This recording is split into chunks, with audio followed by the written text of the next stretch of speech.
सोच या वैज्ञानिक तरह से लोगों को सोचने के लिए बहुत बाध्य नहीं करता। हम बहुत सारी चीज़ों में चमत्कार की उम्मीद करते हैं।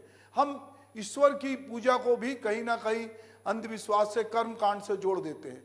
कबीर कहते हैं कि मोको कहाँ ढूंढे रे बंदे, मैं तो तेरे पास, ना तो कोनो क्रिया कर्म में, ना ही योग बैराग में, खोजी हो ही तो तुरंत ही मिले सब सांसों की सांस में।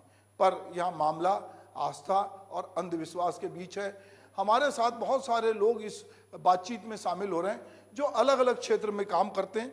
तो सबसे पहले नीलकंठ त्रिपाठी जी जो हैं, मैं उनसे चाहूँगा कि वो ये आस्था और अंधविश्वास को लेकर किस तरह की सोच रखते हैं। नीलकंठ जी। जय श्री महाकाल। देखिए, आस्था और अंधविश्वास, आस्था यदि आपका भगवान के प्रति है, आप भगवान के ऊपर आपको भरोसा है, तो आप कभी भी गलत तरीके से, आजकल की जो सनातनी जो हिंदू भाई बहन हैं, हम देखते हैं वो शॉर्टकट में ज़्यादा आगे बढ़ रहे हैं कि उनको जल्दी कुछ प्राप्त करना है, कोई फ़ायदा लेना है, जिसके कारण ये सब साधु और संत जो अंधविश्वास जो फैलाते हैं, तो उनके तरफ इन लोग ज़्यादा जाते हैं। मेरा ये कहना है कि हम यदि भगवान के ऊपर, हमारे कुल देवता के ऊपर यदि हमको भरोसा है कि ये हमको सब चीज़ ठीक करेंगे, तो एक पूजा पद्धति रहती है। हमारे सनातन धर्म में कभी भी नहीं कहा गया है कि आप चमत्कार के द्वारा ही आपका सब सारी मनोकामनाएं पूर्ण होंगी। आपके कर्म के ऊपर निर्धारित है, आपका जैसा कर्म रहेगा वैसा आपको फल की प्राप्ति होगी। और आपके यदि कर्म खराब हैं तो परेशानियां झेलनी पड़ेंगी।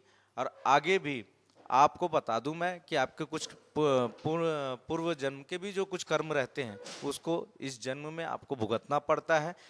यदि आप पूजा पाठ करते हैं, भगवान के ऊपर भरोसा रखते हैं, तो जो आपकी कठिनाइयां हैं, जो रास्ता, जो कठिन रास्ता है वो सरल होता जाता है और वो परेशानियों से आसानी से आप आगे बढ़कर निकल सकते हैं। परंतु आपको परेशानियां अगर आपके भाग्य में लिखी है तो वो झेलना ही पड़ेगा।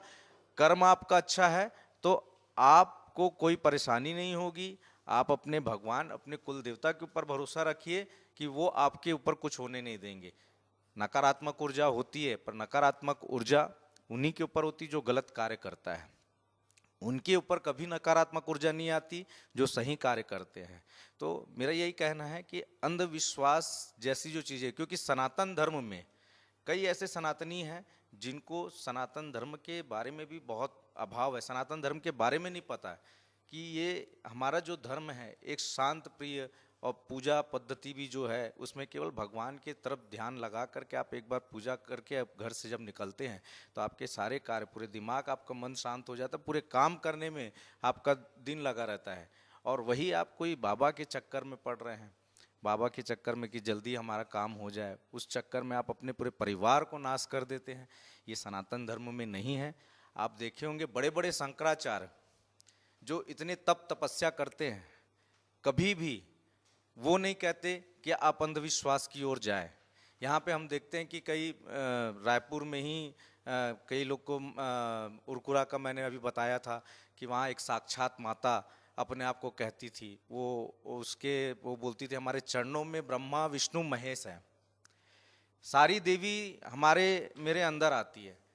किसी भी मनुष्य के अंदर इतनी शक्ति नहीं है कि देवी देवताओं की ऊर्जा को वो अपने शरीर में ले सके। तो इसे भी मैं एक अंधविश्वास की ओर लेकर के जाता हूँ कि ये भी अंधविश्वास है। और मैं सभी सनातनियों को यही कहूँगा कि आप अंधविश्वास पे भरोसा ना करके अपने कुल देवी देवताओं के ऊपर भरोसा करें और आस्था पूरी आप अपने देवी देवताओं के ऊपर लगाए रहें और अपने कर्म को प्रधान माने, तो आप देखिए अपने आप आगे बढ़ेंगे, कोई चिंता नहीं है। जी, तो आप जैसे कह रहे हैं कि हम अपने देवी देवता, कुल देवता और जो है उनको माने, और जो अंधविश्वास है वो सनातन में उसकी कोई जगह नहीं है। हम देखते हैं कि हमारे देश में अगर हम अपनी धार्मिक पद्धति की तरफ बात करते हैं तो पहले नर बलि होती थी, फिर पशु बलि होने लगी, फिर